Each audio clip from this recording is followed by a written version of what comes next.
Okay, so we're going to talk about different press points. And the reason the press points are so important is because that's where we anchor down and pin down our fascia. Now I'm going to have my bar, the further it is apart, the harder the exercise. Right now, I'm going to start my bar on 3 pegs, which means 3 pegs are available to be seen. If you have questions about how to set up your bar like this, then watch the other videos to see how to put the bands on, but I'm just going to get started. So let's put our bar. We're going to use the inner pressure. Right, we're going to use the inner press point. That's going to be the one under the ankle bone, right on kind of the soft side of both feet. We're going to put it on, and I'm going to hold that pressure on there as I get the big toes into place. Okay, so some things. So I'm just going to get my foot warmed up as I talk. So some things to think about as we go through this. I always run through this list. Is my pressure on the pressure point 20 to 50% of what I'm able to do? That pins down the fascia, and it's going to give feelings that spread out all the way up our body. So that's checkpoint 1. Checkpoint 2 is as I'm going to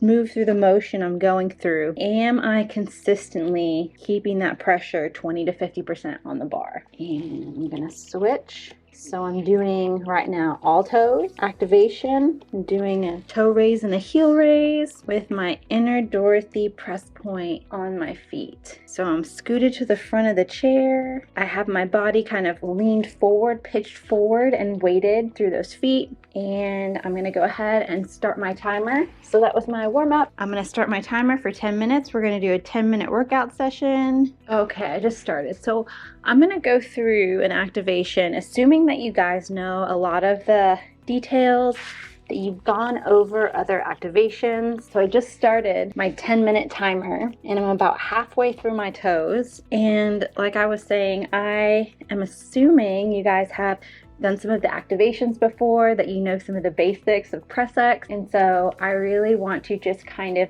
go through this a little bit faster and show you guys some things on how I would just do like a quick workout, what I would do, the different levers I'd pull, and how I would really get this foot to hip connection, and then we can do this together. So I have a lot of different combinations I can do on my feet.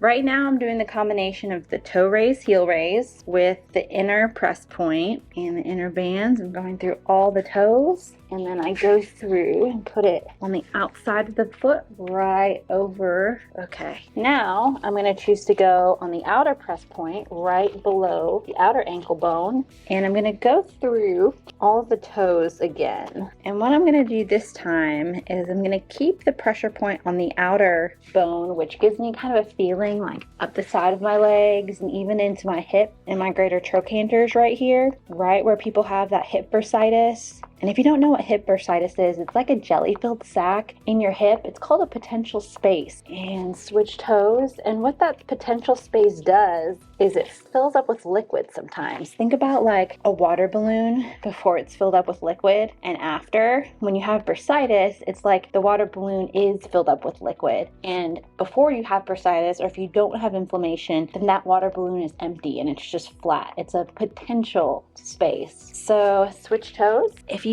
don't feel the activations up into the legs as much, bring your feet back. And as you can see here, I'm doing the toe flicks. So I'm keeping like the metatarsal heads down onto the ground here, and I'm just flicking the toes. So we've seen I've done toe raise, heel raise on a pressure point, and now I'm just flicking the toes up and down with the all toes activation on the outer pressure point. And again, these pressure points aren't like trigger point or like deep tissue massage. It's not the same type of pressure point or trigger point. What makes these so different and so unique is this press point acts as more of an anchor. We're pinning down the fascia where we know it is, and then we can move our body around this pinned down fascia. And that's what makes these techniques so powerful. We're stabilizing or pinning one area of our body as we're moving and mobilizing another area. So that helps, if we think about clothing like fascia, that helps us pin it down.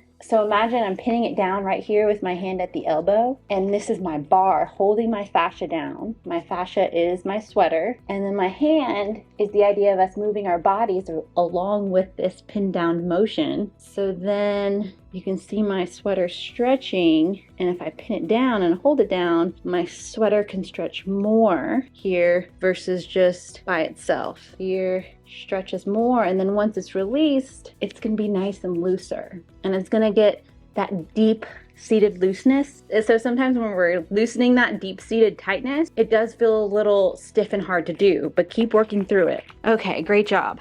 Woo! My feet already feel like they've got a workout. We're about halfway through. I'm now going to do the double toe direction. So I'm going to cross these bands again, and I'm gonna bring in the bands on the outside. I'm gonna hook the 2 outside toes. This band that I have on the end is kind of heavy. I was experimenting because my toes have gotten so strong. I've been experimenting with some heavier bands. It's really been great. So for this one, I'm not gonna do a press point on my ankles in and out to start with. I'm just gonna use the bar as like a frame in order to be able to move my feet like a windshield wiper to get the stretch through the band. So this is now showing a third motion or lever I can pull with the foot activations, which is this windshield wiper motion, right? And so I'm just moving my feet back and forth in like a windshield wiper, you know, like on your cars, they were doing this. And that's foot inversion and eversion, not forgetting that every time I bring my feet up, I'm spreading them. And so I'm just bringing them back and forth. I'm gonna switch a couple of the toes. I'm gonna go through the very pinky,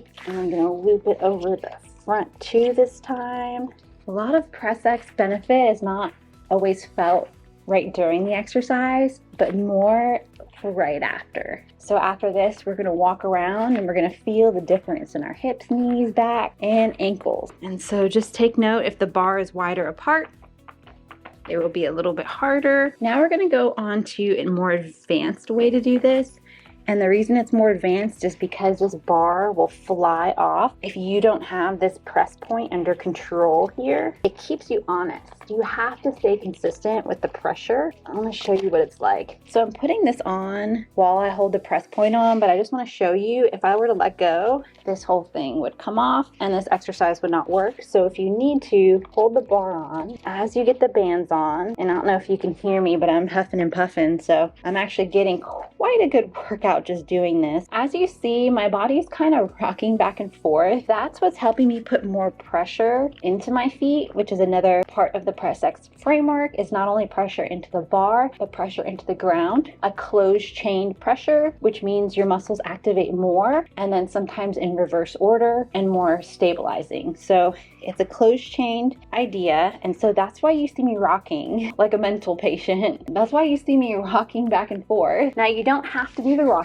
I can sit here and do this as long as you're really using your leg to press down each time you come down. And just a reminder, every time I'm picking my toes up, I'm splaying those feet. Okay, we only have 23 seconds left. I decided to do this as my last one because this one looks like it's a foot exercise, is really working my glute medius, which is like the side of my butt here, and my hip joint, like inside of the very joint it's working. This is really just something you have to see and feel to believe. And I really hope that my PressEXers at home are getting these activations and really understanding them and able to do them through these videos. So please reach out to me if you have any questions. And that was the 10-minute foot workout that I would suggest you to do every day. Thank you for sticking with me. The one tip that I promised at the end that will get people out of pain instantly is making sure that you're only keeping 20 to 50% of the pressures on, but you're balancing multiple pressures at once. So if you're only putting 50%